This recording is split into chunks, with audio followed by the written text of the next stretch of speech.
Short notice پہ تشریف لائیں, بڑی مہربانی آپ کی. میں آپ کے سامنے ایک چھوٹا سا مقدمہ رکھنا چاہتا ہوں, اور میں یہ مقدمہ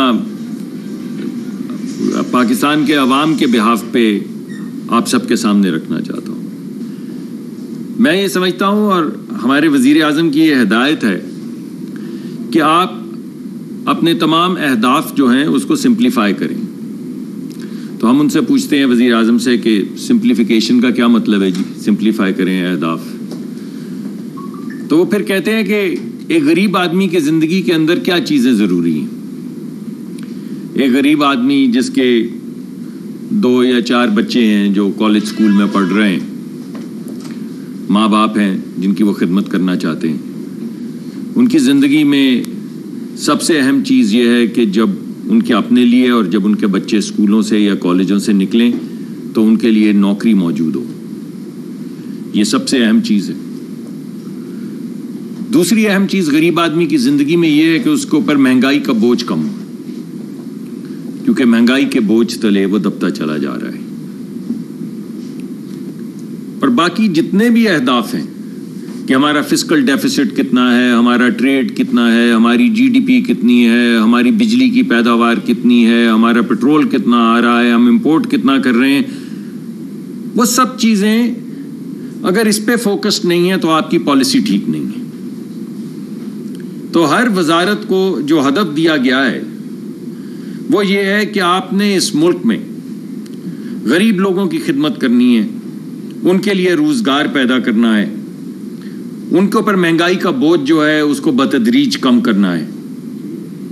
یہ ہے جناب وہ 2 اہداف یا 3 اہداف جو ہر وزارت کو دیے گئے ہیں. وزارت کے اپنے اہداف ہیں, کسی کو بجلی کی لوڈ شیڈنگ کا دیا گیا ہے, کسی کو گیس کا دیا گیا ہے, کسی کو سرمایہ کاری کا دیا گیا ہے, لیکن اس کے پیچھے جو ہمارا کابینہ کا وزیر اعظم کے جو 2 یا 3 اہداف ہیں وہ میں نے آپ کے سامنے پیش کر دی.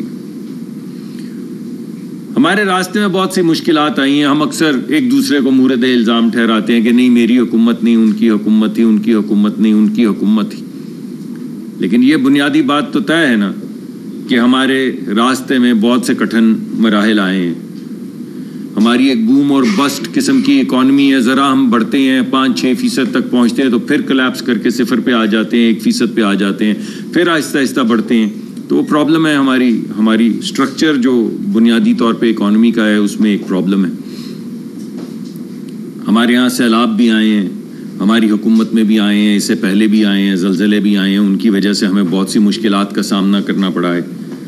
بین الاقوامی سطح پہ جو یہ جنگیں ہوئی ہیں, چاہے وہ روس کی ہو, چاہے کوئی دیگر جنگیں ہوں, یا انسٹیبلٹی مشرق وسطیٰ کی ہو, اس کی وجہ سے بین الاقوامی منڈی میں ہر چیز جو مہنگی ہوئی ہے, یعنی امریکہ کیا اور یورپ کیا, ہر جگہ کے اوپر جو انفلیشن ایک دم آئی ہے جس کو وہ یہ کہتے ہیں پتہ نہیں کموڈٹی سائیکل, کہ اس کے اندر ایک بے انتہا ہر چیز کی قیمت بڑھ رہی ہے, اس کا بھی سامنا کرنا پڑا ہے. لیکن اس کے باوجود یہ پچھلے 16 مہینے اور کچھ مہینے جو اب ہیں, میں آپ کے سامنے یہ مقدمہ رکھنا چاہتا ہوں کہ ان اہداف کو مد نظر رکھتے ہوئے ہم آہستہ آہستہ اس منزل کی طرف پہنچ رہے ہیں. آپ کسی بھی حوالے سے دیکھ لیں, پچھلے سال ہماری جو ترقی کی شرح تھی وہ 0 یا اس سے بھی تھوڑا کم ہو گئی تھی. اب ہم کہہ رہے ہیں کہ تقریباً 2.5% تک ترقی کی شرح اللہ نے چاہا تو چلی جائے گی. ترقی کی شرح کا کیا مطلب ہے جی؟ ایک عام آدمی کو, غریب آدمی کو ترقی کی شرح سے کیا لگے؟ ترقی کی شرح سے غرض یہ ہے کہ جب ترقی ہوتی ہے تو نئے کاروبار کھلتے ہیں, یا پرانے کاروبار جو ہیں ان میں بڑھت آتی ہے تو لوگوں کو روزگار, لوگوں کو نوکریاں ملتی ہیں. ہر سال ہمارے بچے بچیاں جو ہیں کالجوں اسکولوں سے نکل کر آ رہے ہیں, ان کو نوکریاں ملتی ہیں. اس وجہ سے ترقی کی شرح ضروری ہے, اور اس وجہ سے میں آپ کو بتا رہا ہوں کہ ہم آہستہ آہستہ, میں آپ کو یہ نہیں کہہ رہا کہ ہم اس منزل تک پہنچ چکے ہیں, لیکن میں صرف اس بات کا عندیہ وزیر اعظم کے بہاف پہ آپ کو دینا چاہتا ہوں کہ ہم آہستہ آہستہ ترقی کرتے اس منزل کی طرف جا رہے ہیں. اور مجھے صحیح طرح سے یاد نہیں ہے. دوسرا, مہنگائی کا ذکر میں نے کیا تو پچھلے سال جو سی پی آئی تھی, یعنی ایک عام آدمی کی زندگی کے اندر جو چیزیں ہوتی ہیں جس کو آپ باسکٹ کہتے ہیں, غریب آدمی کی باسکٹ, یا ایک متوسط طبقے کا جو شخص ہے اس کی باسکٹ, اس کے گھر کی جو ضروریات ہوتی ہیں ان کے اندر مہنگائی کی شرح میرے خیال میں آپ مجھے ذرا رہنمائی فرمائیے کوئی 36-37% تھی، اور ابھی جو رپورٹ ہوئی ہے وہ 17%، 17.5% ہے. تو مہنگائی کی شرح کے اندر جو ہے وہ کمی آ رہی ہے اور بتدریج آ رہی ہے اور مسلسل آ رہی ہے. تو یہ میں دوسری بات آپ کے سامنے کرنا چاہتا ہوں. اسی طرح جو فوڈ انفلیشن تھی جو پچھلے سال تو غالباً 40% تک چلی گئی تھی، پچھلے کچھ سالوں میں بڑھتی چلی جا رہی تھی، وہ بھی اب آہستہ کم ہو کے میرے خیال میں 11%، 11.5% پہ آ گئی. تو یہ بنیادی مقدمہ میں آپ کے سامنے یہ رکھ رہا ہوں کہ ہم آہستہ آہستہ آگے بڑھ رہے ہیں. 0 سے ترقی کی شرح انشاءاللہ 2.5% تک، مہنگائی کی شرح جو ہے وہ 34, 35, 36% سے کم ہو کے 17% تک. فوڈ انفلیشن جو ہے وہ 40% تک چلی گئی تھی، وہ 11, 11.5, 12% تک. تو یہ تمام چیزیں اس بات کا اندیہ دیتی ہیں کہ ہم سٹیبلٹی کی طرف جا رہے ہیں اور اس منزل کی طرف جا رہے ہیں، ترقی کی اس منزل کی طرف جس کا ہدف وزیر اعظم نے ہم سب کو دیا ہے. اب اس کے اندر سب سے اہم چیز یہ بھی ہوتی ہے کہ اگر ہماری باہر سے جو ہم چیزیں امپورٹ کرتے ہیں، یعنی کل جو ہمیں پیسے چاہیے امپورٹ کے لیے، اور جو ہماری ایکسپورٹ اور زر مبادلہ جو ہمیں آتا ہے اپنے بھائیوں کے ذریعے، بہنوں کے ذریعے جو پوری دنیا میں کام کر رہے ہیں، اس میں اگر توازن نہ ہو تو روپیہ جو ہے وہ گرتا چلا جاتا ہے، جیسا کہ آپ دیکھ رہے تھے. اور جب وہ گرتا چلا جاتا ہے تو ہر چیز مہنگی ہو جاتی ہے. تو پچھلے سال وہ ہمارے ایکسٹرنل سیکٹر کے اندر جو فرق تھا، یعنی جو ہمارے ہاں ڈالر آ رہے تھے ایکسپورٹ کرنے کی وجہ سے یا باہر سے جو لوگ بھیج رہے تھے اور ہمارے ہاں جو امپورٹ ہو رہی تھی، اس میں 4,000 ارب $4 بلین سے زیادہ کا گیپ تھا.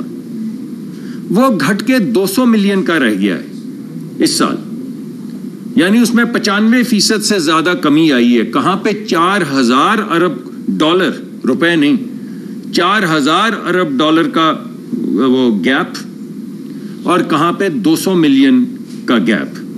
4,000 جی 4,000 سے زیادہ، 4 بلین ڈالر سے زیادہ کا تھا نا ایکسٹرنل سیکٹر میں ہمارا ڈیفیسٹ. جی اتنا ہی.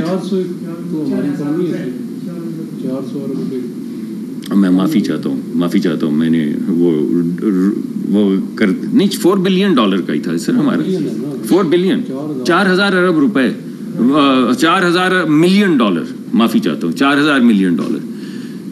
سو 4,000 ملین ڈالر یعنی 4 بلین ڈالر کا گیپ تھا جو 200 ملین ڈالر کا رہ گیا. میں بہت شکریہ، آپ نے تصحیح کر دی. جی تو اس کی وجہ سے روپے کے اندر اور ڈالر کا جو توازن ہے اس میں ٹھہراؤ آ گیا ہے. میرے خیال میں 4-5 روپے کمی ہوا ہے پچھلے ایک سال کے اندر. اس کی وجہ سے ہمارے پاس وہ سپیس پیدا ہوتی چلی جا رہی ہے جس میں ہم پیٹرول کی قیمت کے اندر بھی جب ہمیں موقع ملتا ہے تو ہم اس میں کمی کر دیتے ہیں، اور جس حد تک کمی کر سکتے ہیں اس حد تک کمی کرتے ہیں. وزیر اعظم کی ہدایت یہ کہ آپ کو ہر وزارت کو، صرف ہماری وزارت کو نہیں، کہ آپ کو کہیں سے ایک پیسے کی سپیس بھی ملے تو آپ وہ ریلیف جو ہے سب سے پہلے غریب آدمی کو پہنچائیں. تو وہ ریلیف جو ہے وہ پہنچانے کی کوشش کی جا رہی ہے. آپ کے سامنے پچھلے ایک مہینے میں ہماری جو میکرو اکنامک فیکٹرز ہیں اس کی وجہ سے، ہمارے ڈالر اور روپے میں ٹھہراؤ کی وجہ سے، بین الاقوامی منڈی میں تیل کی قیمتوں کی وجہ سے تقریباً 25-26 روپے کا 25 روپے کا ریلیف غالباً ہم پیٹرول میں دے چکے ہیں، اور 20 روپے سے زیادہ کا ریلیف جو ہے وہ ڈیزل میں دے چکے ہیں.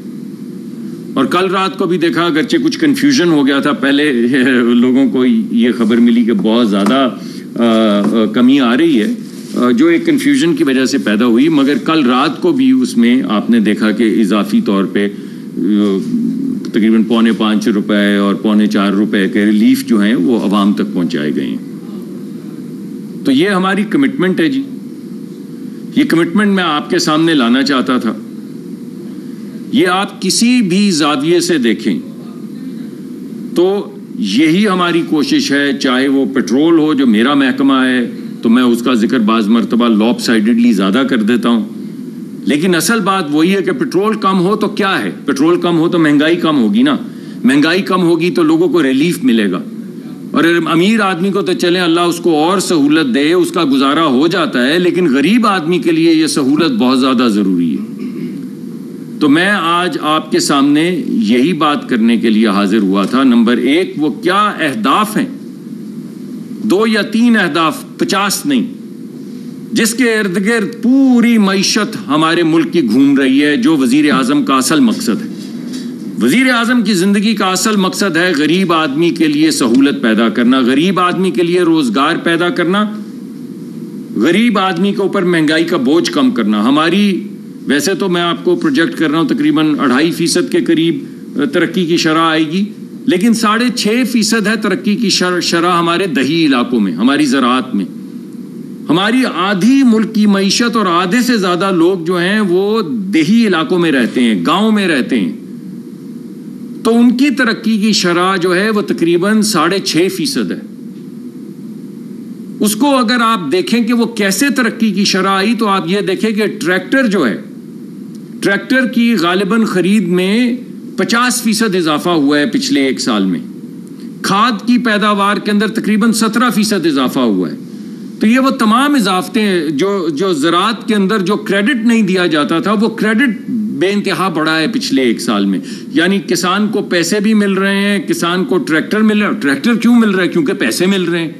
ہر کسان تو جا کے کیش پہ ٹریکٹر نہیں خرید سکتا، لیکن اگر بینکوں سے سہولت ملے گی، جو میں نے آپ کو بتایا ہے کہ پرائیویٹ سیکٹر کا کریڈٹ جو ہے زراعت میں بڑھا ہے، تو لوگوں نے ٹریکٹر خریدے ہیں، اور اس سے وہ کھاد جو ہے وہ زیادہ بنی ہے، 17% غالباً کھاد زیادہ بنی ہے، تو ملک میں زراعت زیادہ ہوئی ہے، ملک کی پیداوار زیادہ بڑھی ہے، اور اس کی وجہ سے دیہی علاقوں میں جو 50% سے زیادہ ہمارے ملک کے لوگ ہیں اور غریب ترین لوگ ہیں، جو اس دھوپ میں ہم اس کمرے میں بیٹھے ہیں اور پسینہ آ رہا ہے، وہ اس وقت ہل چلا رہے ہیں باہر اور فصلیں کاٹ رہے ہیں، ان لوگوں کی معیشت میں، ان لوگوں کی معاشی ترقی جو ہے وہ بڑھی ہے 6.5%۔ اور اس ترقی کے پیچھے جو کھاد ہے، اس کے پیچھے جو بیج ہے، اس کے پیچھے جو ٹریکٹر ہے، جو دیگر آلات ہیں، ان کو فراہم کرنے سے اور ان کے لیے قرضہ فراہم کرنے سے یہ ترقی آئی ہے۔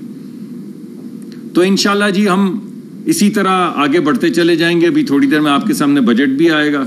بڑی کوشش کر رہے ہیں، بھرپور کوشش کر رہے ہیں کہ ایک اچھا بجٹ دیں آپ کو۔ ٹیکس کے اندر 30% اضافہ، اس 1 سال میں 30% سے زیادہ اضافہ ٹیکس کلیکشن میں ہوا ہے۔ تو آپ اگر ساری چیزوں کو اکٹھا کریں، ٹیکس میں اضافہ ہو رہا ہے، ایکسپورٹ جتنی بڑھنی چاہیے اتنی نہیں بڑھی لیکن بڑھ رہی ہے، امپورٹ کم ہو رہی ہے، تو ہمارے ایکسٹرنل سیکٹر کا ڈیفیسٹ جو ہے وہ آپ نے مجھے دوبارہ کریکٹ کیا، بڑا اچھا کیا، وہ $4 بلین سے کم ہو کے $200 ملین ہو گیا ہے۔ تو یہ تمام چیزیں جب آپ اکٹھی کریں تو آپ کو ایک خاکہ نظر آتا ہے اسٹیبلٹی کا۔ اسی اسٹیبلٹی کے خاکے کو لے کر ہم آگے چلیں گے۔ انشاءاللہ مہنگائی اسی طرح کم ہوتی رہے گی، انشاءاللہ ہماری ترقی کی شرح اسی طرح بڑھتی رہے گی، انشاءاللہ ہمارا فوکس اسی طرح دیہی علاقوں پر رہے گا، انشاءاللہ ہم اپنے شہری علاقوں کے اندر چھوٹا کاروبار جو ہے، آپ اگلے بجٹ میں بھی انشاءاللہ دیکھیں گے کہ چھوٹے کاروبار کے لیے سہولتیں پیدا کی جائیں گی، IT کے لیے سہولتیں پیدا کی جائیں گی، لاکھوں بچوں کو تربیت دی جائے گی آرٹیفیشل انٹیلیجنس کے اندر، تاکہ وہ اپنے گھروں میں بیٹھ کے ڈالر کما سکیں، یہ ویزوں کی لائنوں میں لگنا نہ پڑے۔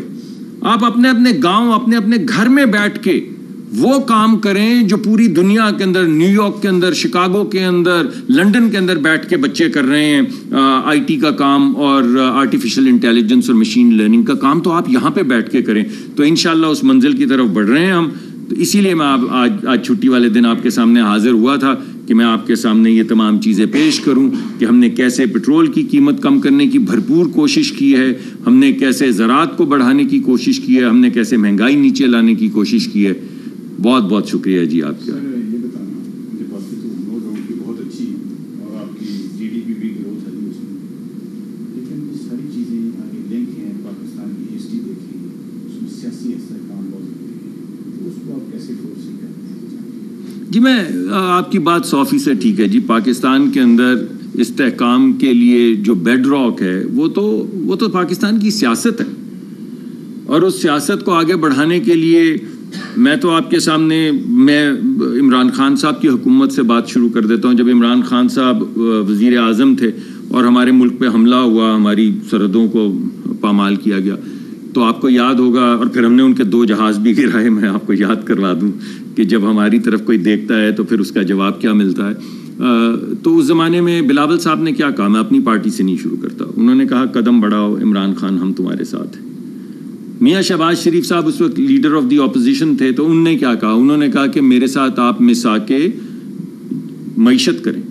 کس وقت میثاق معیشت کریں؟ جب آپ لوگوں پہ ہیروئن ڈال رہے تھے، جب آپ عباسی حنیف عباسی صاحب کو آپ نے 25 سال ان کے الیکشن سے 6-7 دن پہلے نکاح ادھر عدالت میں 25-26 سال کی ان کو سزا دے دی تھی، جب ہر ہماری پارٹی کا لیڈر جو ہے وہ 2-2 سال 3-3 سال، خواجہ سعد رفیق کیا، خواجہ سلمان رفیق کیا، کامران مائیکل کیا، ہر لیڈر، خواجہ آصف کیا، ہر لیڈر جو ہے اس کو جیل میں ڈالا ہوا تھا۔ اس وقت بھی میاں شہباز شریف صاحب نے کہا کہ ہم معیشت پہ سیاست نہیں کریں گے، آپ معیشت کو آگے بڑھائیں، ہم تو اپوزیشن ہے نا، کریڈٹ تو آپ کو ملے گا، ہم آپ کے ساتھ کھڑے ہیں، آپ ہمارے ساتھ میثاق معیشت کریں اور معیشت کو آگے بڑھائیں۔ میاں نواز شریف صاحب جب اترے اب جلا وطنی کے بعد، تو انہوں نے کیا کہا کہ یہ ہے درد، ماں کا درد، باپ کا درد، بیگم کا درد، بیٹی کو میری نظروں کے سامنے گھسیٹے جانے کا درد، اس سب کے باوجود میں اس کو سائڈ پہ رکھتا ہوں، میں چاہتا ہوں کہ ہم ہیل کریں، ہم ملک کو لے کر آگے بڑھیں۔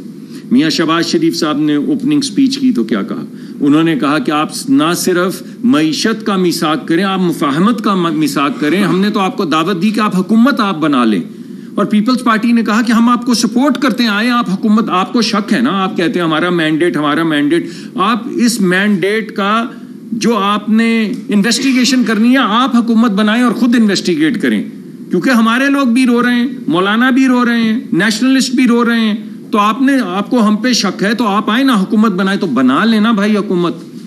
جب لوگوں سے ووٹ لینے جاتے تو کس لیے لینے جاتے؟ خدمت کرنے کے لیے لینے جاتے ہیں نا، یا صرف اپوزیشن میں دھمال ڈالنے کے لیے جاتے ہیں؟ تو انہوں نے کہا کہ آئیں آپ حکومت بنائیں، ہم اپوزیشن میں بیٹھ جاتے ہیں، آپ خود انویسٹیگیٹ کر لیں، تو نہیں کی۔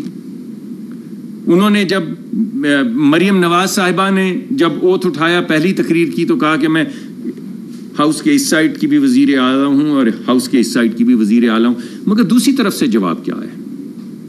جس چیز کو ہم سیاسی استحکام کہتے ہیں، اس کے لیے سیاست ہے نا، سیاست کے لیے تو ڈائلاگ ہے، آپ بات کریں گے تو مسئلوں کا حل غریب آدمی کی زندگی کا نکلے گا۔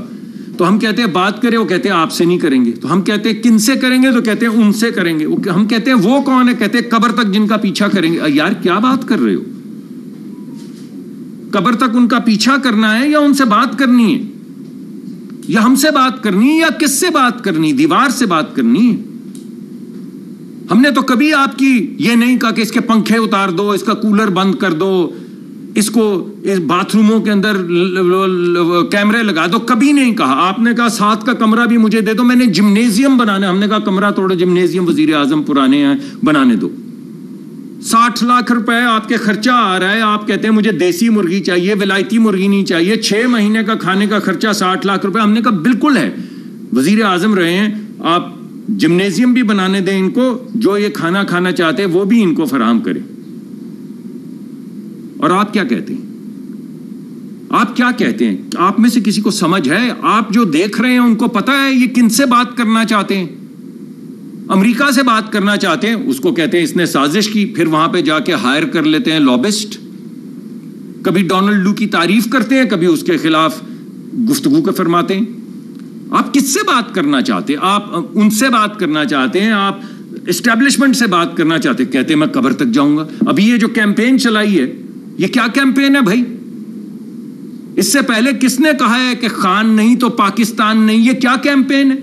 ارے پاکستان ہے تو خان ہے، پاکستان ہے تو ہم ہیں، پاکستان ہے تو آپ ہیں، پاکستان ہے تو آپ سب ہیں۔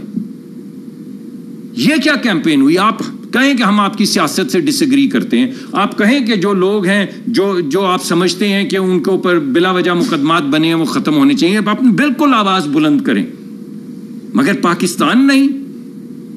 میرے ساتھ ٹیلی ویژن پروگرام پہ آپ کے لیڈران کہتے ہیں، کبھی مفتی بانی کا ذکر کرتے ہیں، کبھی پاکستان کے 2 لخت ہونے کا ذکر کرتے ہیں۔ آپ کیا چاہتے ہیں؟ تو بھائی سیاست ہم کس کے ساتھ کریں؟ ایک پارٹی کے علاوہ ہر ایک کے ساتھ تو سیاست کر رہے ہیں، ہر ادارے کو ساتھ لے کر چلنے کی کوشش کر رہے ہیں، ہر سیاسی جماعت کے ساتھ بات کرنے کی کوشش کر رہے ہیں۔ اور ابھی میاں نواز شریف صاحب کے پارٹی کا صدر الیکٹ ہونے سے ایک اسٹیٹسمین شپ آپ کے سامنے آئے گی اور پارٹی سے بات کریں گے. یہ سارے ہمارے دوست ہیں. ہم نے تو کبھی سنی اتحاد کے دوستوں کے متعلق بھی نہیں کہا کہ وہ ہمارے دشمن ہیں. آئیں بات کریں, سیاسی بات کریں, سیاسی مقدمہ سامنے رکھیں, مگر جب مقصد آپ کا سیاست نہ ہو تو پھر ہم کیا کریں. اور یہ آئی ایم سوری آپ کے سوال کا لمبا میں نے جواب دیا, مگر یہ تو کچھ ہمیں سمجھ نہیں آتی. جب ایک پارٹی کہے کہ میں نے سیاست کرنی ہی نہیں اور آپ پوچھے پھر آپ نے کیا کرنا ہے تو خاموش ہو جائیں اور گھورنا شروع کر دیں, تو پھر آپ بتائیے کیا کیا جائے. سر یہ بتائیں کہ آپ کے پاس ہاتھ ملایا جائے, بالکل اچھی بات ہے, ہاتھ ملانا چاہیے, لیکن سر ایک طرف نولی کہتی ہے کہ ہم راضی ہیں ہاتھ ملانے کے لیے, دوسری طرف رؤف حسن صاحب پہ قاتلانہ حملہ ہوتا ہے اور عمران خان صاحب پہ غداری کے مقدمے بنانے کی سوچ کیا چھپائی جاتی ہے, ان پہ الزام لگایا جاتا ہے کہ وہ وطن کے غدار ہے. تو اس ماحول میں کیسے مذاکرات ہو سکتے ہیں اور کیسے بات چیت اسٹیبل طریقے سے آگے بڑھ سکتے ہیں؟ میں آپ کے سامنے دو چیزیں رکھوں گا. ایک تو جی رؤف حسن صاحب کے متعلق تو میں سمجھتا ہوں اس کی بھرپور انویسٹیگیشن ہونی چاہیے, بھرپور انویسٹیگیشن ہونی چاہیے, اور جو بھی وہ اشخاص ہیں جن نے ان پہ حملہ کیا ان کو کیفر کردار تک پہنچانا چاہیے. یہ تو کوئی طریقہ سلیقہ نہیں ہے کہ آپ ٹی وی کے پروگرام کرنے جائیں اور آگے سے کوئی نکل کے آپ پہ حملہ آور ہو جائے. یہ کیا, تو پھر آپ وہ نہیں محفوظ تو میں بھی نہیں محفوظ. تو یہ تو مناسب بات نہیں ہے, بالکل مناسب بات نہیں. آپ نے غداری والی بات کی, بھائی میرے آپ نے تو بازگشت سنی ہے نا.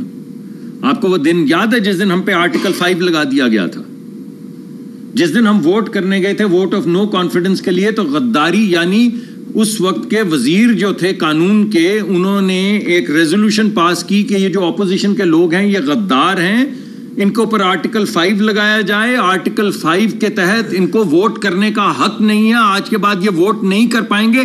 یہ اس سے پہلے پوری تاریخ میں صرف ہٹلر نے کیا, صرف ہٹلر نے کیا. آپ تاریخ پڑھ لیں کہ اس نے اپوزیشن سے ووٹ کرنے کا حق چھین لیا. اس نے کہا یہ غدار ہیں, ان کو ووٹ کرنے کا حق نہیں. تو ہماری تو بازگشت کے اوپر آپ سوال پوچھ رہے ہیں, ادھر تو وہ پاس ہو گئی تھی, ہمیں غدار قرار دے دیا گیا تھا. ڈپٹی اسپیکر صاحب نے غدار پوری اپوزیشن کو قرار دے کر ان سے ووٹ کرنے کا حق چھین لیا تھا. بازگشت نہیں تھی, ہو گیا تھا یہ. تو جو قانون ہے, جو آئین ہے, اس کے مطابق سب انویسٹیگیٹ ہونی چاہیے. کوئی ہم غدار ودار کسی کو نہیں کہتے, لیکن خدارا جا کے اپنے ٹویٹر اکاؤنٹ ریوائز کریں. جو آپ نے کیمپینز چلائی ہیں, جو آپ ابھی تھوڑی دیر پہلے آپ نے چلایا ہے یحییٰ خان والا, اور آپ کہہ رہے ہیں کہ اس وقت کی فوج نے الٹا دیا تھا سپہ سالار کو, تو آپ کیا کہہ رہے ہیں پھر؟ اس کو کیا کہیں گے آپ؟ جب کوئی بندہ یہ انسائٹ کرے کہ فوج کو الٹا دینا چاہیے, اس کو کیا کہتے ہیں؟ اپنے چیف کو. اور جب یہ ہونا شروع ہو جائے گا اس ملک میں, تو آپ کے سرحدوں کا اور آپ کے بچوں کی حفاظت کون کرے گا؟ روز کوئی نہ کوئی کسی کو الٹائے گا. تو جو بھی ہیں, مقدمات کی بات تو بعد میں ہوگی, مگر یہ پاکستان نہیں, یہ مکتی باہنی, یہ پاکستان کا 2 لخت ہونا, پاکستان کی فوج کو انسائٹ کرنا کہ وہ بغاوت کرے اور الٹائے, یہ کیا ہے؟ تو چلیں بغاوت کو چھوڑیں, مگر تھوڑا تناؤ میں تو کمی کریں. کوئی زبان, کوئی گفتار, کوئی ٹویٹ, کم از کم ٹی وی پہ آ کے کہہ دیں ہمارا اس سے کوئی تعلق نہیں. میرے ساتھ بیٹھ کے ایک لیڈر نے یہ کہا کہ انہوں نے تو صرف یہ پوچھا کہ ہو سکتا ہے یہ ٹویٹ آپ کی نہ ہو, تو انہوں نے مکتی بانی, 2 لخت, مشرقی پاکستان, مجیب الرحمان, پتہ نہیں کیا کیا بولتے رہے. تو یہ کیا ہے؟ یہ فیصلہ آپ کر لیں یا عوام کر لیں. سر یہ بتائیں کہ اب آپ نے کہا ہے کہ زرعی ترقی جو ہے 6% ہوئی ہے, تو دیہاتوں میں تو بہت خوشحالی آئی ہے. کسان اس وقت روڈوں پہ بیٹھا ہوا ہے, اس کی گندم خریدنے کے لیے تیار نہیں ہے, تو وہ خوشحالی تو ظاہر ہمیں نظر آ رہی ہے کہ سڑکوں پر کتنی ہوئی ہے. دوسرا یہ ہے کہ آپ کے پاس وہ واٹر ریسورسز کا بھی قلم ہے.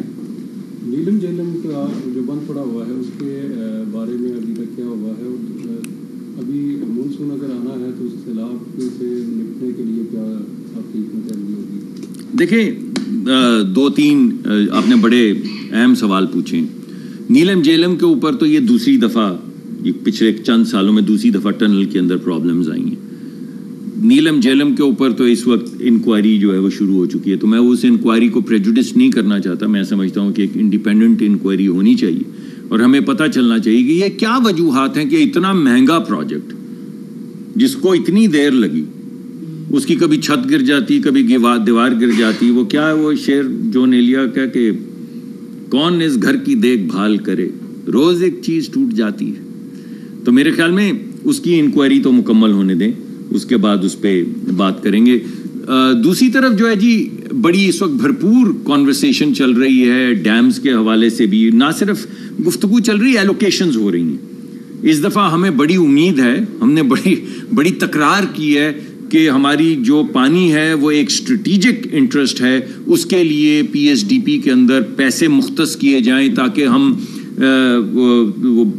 تربیلا کی ایکسٹینشن کر سکیں, تاکہ ہم یہ جو داسو کی بجلی ہے جو سستی ترین بجلی ان دا لانگ رن ہوگی, داسو کا جو پروجیکٹ ہے اس کو مکمل کر سکے, جس کے لیے $1000 ملین, دوبارہ ملین بلین کی تکرار میں کھو نہیں جاؤں, $1000 ملین یعنی $1 بلین کا ہمیں پیسے مل چکے ہیں تاکہ اس کو بھرپور انداز میں مکمل کیا جائے. وہ ورلڈ بینک کے ساتھ ہماری نیگوشیشن مکمل ہو چکی ہے.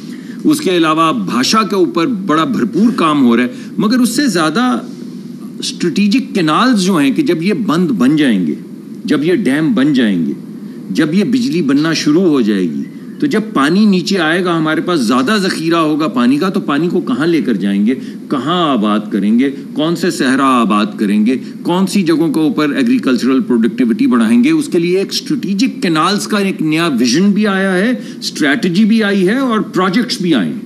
تینوں چیزیں آئی ہیں, یعنی ویژن بھی بنایا گیا ہے نیا, اسٹریٹجی بھی نئی ترتیب دی گئی ہے, اور اس کے لیے پروجیکٹس بھی بنائے گئے ہیں جن کے لیے انشاءاللہ جتنی بھی جگہ ہوگی ہمارے پی ایچ ڈی میں, صوبوں کے ساتھ مل کے, کچھ صوبے اس کے اندر مدد کریں گے, کچھ ہم وفاقی حکومت اس میں پیسے ڈالے گی. تو یہ تینوں چیزیں جو ہیں جس سے پانی کے مسائل بھی حل ہوں گے اور سیلاب کے مسائل بھی حل ہوں گے, ان تینوں چیزوں پہ کام کیا جا رہا ہے. براجز کے اوپر اس وقت کام کیا جا رہا ہے, انالیسس کیا جا رہا ہے مانسون کے حوالے سے, تاکہ جب سیلاب آئے تو ہم براجز کو بہتر طریقے سے, اپنے کینال سسٹم کو بہتر طریقے سے چلا سکے تاکہ سیلاب سے لوگوں کی زندگی متاثر نہ ہو. جی کسانوں کے اندر تو ہم نے دیکھیں, جو میں سمجھتا ہوں کہ جو انویسٹیگیشن ہوئی ہے, ابھی اس کی رپورٹ آئی تھی, دوبارہ سے اس کو دیکھا جا رہا ہے, لیکن بنیادی بات کیا ہے جی, بنیادی بات یہ ہے کہ ہم طے کر دیتے ہیں ایک قیمت, اس کے بعد جو امپورٹ آئی ہے وہ آنی تھی 1 ملین ٹن کی اجازت انیشلی مانگی گئی تھی, مگر جو فائنل جو گندم آئی پاکستان میں, سستی گندم جو میرے خیال میں یوکرین سے یا کسی ایسے علاقے سے آئی, وہ تقریباً 4 ملین ٹن آئی. ہمارا گیپ جو تھا وہ 2 ملین ٹن کا تھا. 2 ملین ٹن کا گیپ تھا جو ہماری ضروریات اور ہمارے پاس موجودہ ذخائر تھے ان میں. 1 ملین ٹن کی اجازت دی گئی, جسے بعد میں بڑھا کے 2 ملین ٹن کیا گیا, مگر ملک کے اندر 4 ملین ٹن آ گئی. تو وہ تمام لوگ جو اس کے ذمہ دار ہیں, آپ نے دیکھا کتنے لوگ فائر بھی ہوئے ہیں, مطلب ہٹایا گیا ان کو نوکریوں سے, مگر وہ انویسٹیگیشن چل رہی ہے اور اس پہ سخت اقدامات کیے جائیں گے اور ایک ٹھہراؤ پیدا کرنے کی کوشش کی جا رہی ہے. کوئی ایسی چیز تو ہم نہیں کر سکتے کہ ملک برباد ہو جائے یا بجٹس برباد ہو جائیں, لیکن حتی الامکان کوشش کی جا رہی ہے کہ ہر ایک کو سہولت ملے جی اور ہر ایک کو ریلیف. جو آپ بجلی بھی پیدا کر رہے ہیں ساتھ ساتھ, اور ٹرانسمیشن لائنز کا بھی کوئی اپگریڈیشن کے اوپر کام ہو رہا ہے. دوسرا تربیلا ہو یا باقی جو وہاں کے مقامی لوگ ہوتے ہیں ان کو خصوصی توجہ دی جاتی ہے, رعایتی, اس کے اوپر بھی کام ہو رہا ہے. دوسرا آپ نے رؤف حسن والی بات کی, تو وہ تو 4-5 لوگ تھے, ان کی جیو فینسنگ اتنا مشکل کام تو نہیں جی, لیکن کچھ واقعات ہوئے جہاں ہزاروں لوگوں کو جیو فینسنگ ہوئی اور وہ گھنٹوں میں گرفتار ہو گئے.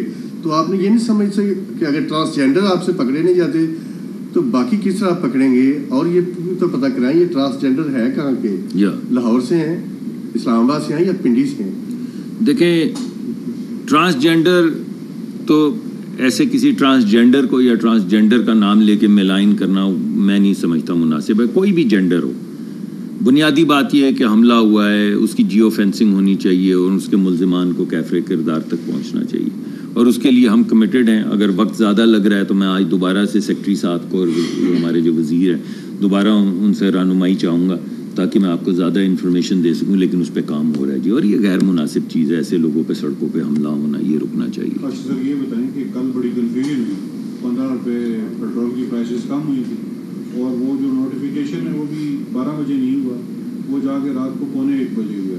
اس کی وجہ سے بڑی کنفیوژن تھی, لوگ ہمیں کالیں کر رہے تھے کہ کیا ہے, اور ہمیں کوئی بتانے والا نہیں تھا. تو یہ سب کیوں ہوا, اس کی کوئی انکوائری کی جائے کہ یہ کیوں اتنا بڑا جو ہے وہ بنیادی طور پہ کنفیوژن ہے جی. مجھے تو یہ پتا ہے کہ یہ جو آخر میں نمبرز تھے, اور میرے خیال میں سر تو کہہ بھی رہے تھے ایک دو جگہ پہ, انہوں نے کہا بھی کہ یہ اصل نمبرز جو ہیں یہ 4 روپے 80 پیسے یا جو بھی تھے اور وہی تھے.